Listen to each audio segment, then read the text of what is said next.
When you hear the phrase work-life balance, what immediately comes to your mind? I know in the coaching space, there are a lot of coaches that phrase is like nails on a chalkboard. It's not for me, but it is for many. And I can understand why. And I think it's because, for one, it's gotten tossed around a lot and overused. That's probably an understatement. It's been abused, but also because in the coaching world, we often don't like to say it because it brings the wrong meaning. You're not going to balance work and life. I mean, I always say that you can do everything, you just can't do it all at once. And so in my last audio summit, one of the speakers called it work-life harmony, or creating harmony instead of balance. And I like that. I like that phrase. I like that way of describing it. But I also think that that leaves something out. It leaves you out of it. There's work and there's life, but where do you fit in?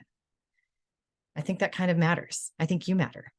So what if we talked about it in terms of reframing your needs? We reframed it in balancing your needs? Sorry. What if we changed from work-life balance to balancing your needs? I feel like that's more accurate because we need our family. We need to make money. We need to keep the lights on. We need sleep.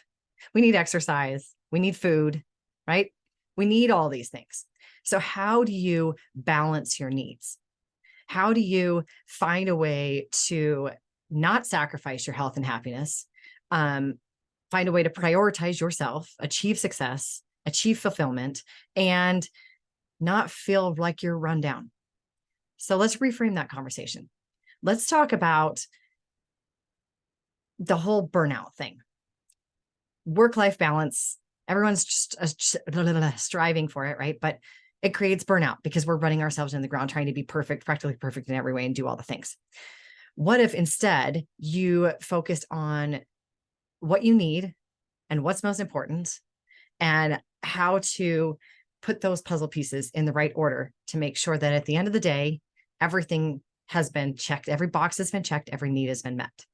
I know that sounds maybe like a fairy tale, that everything is perfect every day. That's not what I'm trying to say. What I'm trying to say is if you work on, instead of balancing work and life, you work on balancing your needs, then you're going to be able to get more of what you need in a day.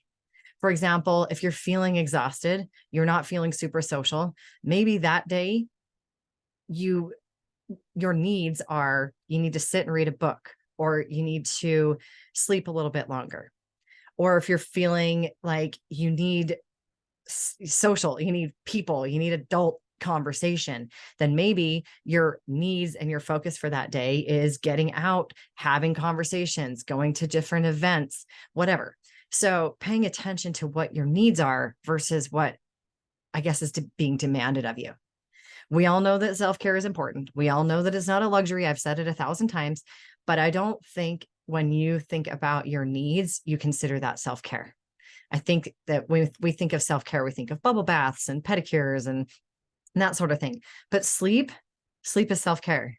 Exercise is self-care, right? And so those aren't a luxury. Those are a necessity to live. And all of that happens with setting boundaries. So when you're thinking about prioritizing your needs or balancing your needs, boundaries, right? Making sure that we are saying no to the right things and yes to the right things, and not saying yes to all the things and all the people and taking on everything. It's important that if you think of things a certain way, it works.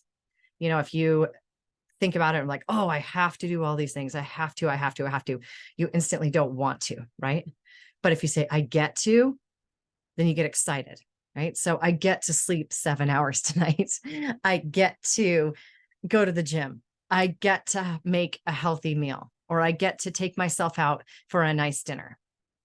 So try reframing this. Try shifting your mindset around trying to balance and juggle, because you are not a clown in a circus. You may feel like one sometimes. And instead, think about trying to fulfill your needs, to balance and prioritize your needs and your body's needs, so that at the end of the day, you're not feeling burned out. You're not feeling exhausted. We all know that if you try to do all the things for all the people, you're going to run yourself into the ground. It's a recipe for disaster. So think about reframing it. Think about balancing your needs. Think about looking at your list of things to do as, what does my body need? What do I need? What does my soul need? And start from there. Start drawing some boundaries. See how it works. Let me know. And if you need some help figuring out those needs, if you need some help drawing some boundaries, or if you're just not really sure where to start, let's get on the phone. Let's schedule a strategy call with me. It's free. We'll go through and I'll give you some actionable things you can do right now to start to balance those needs, to start to fulfill them, and to stop trying to do all the things for all the people all the time.